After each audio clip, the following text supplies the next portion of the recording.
Well, I think too, that goes back to the portion control because when you put a certain amount of food on your plate, you just kind of have the idea that you need to finish it. So I think it goes back to just putting those smaller portions originally because there'll be times where I'm eating, I'm satisfied, but there's still a few bites left where can I eat those? Yeah, of course, but then I'm going to feel stuffed. So to help myself not overeat, I usually just think about portions, and we've had to work a lot with our daughter, teaching her about portions.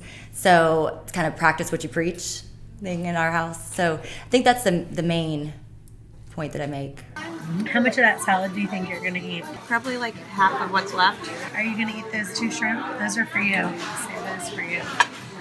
I'll eat one of them, but I don't know if I can eat both of them. I love salad, so for a typical lunch, I will probably go to Salad Works and get like a salad with steak or shrimp or chicken. I will normally eat probably like 3/4 of it, but I won't really finish the whole salad. Well, when it comes to eating at home, I would say I'm pretty good about just getting the appropriate portion to begin with so I don't get stuck in that problem. But when I go out to eat, if it's a huge salad or a huge bowl of pasta or whatever it is, sometimes I'll actually have the waiter bring me a to-go box right in the beginning. I'll package half of it up and then, I'm excited because I have a whole meal for lunch tomorrow or something. And then also I just know what I'm going to eat on my plate.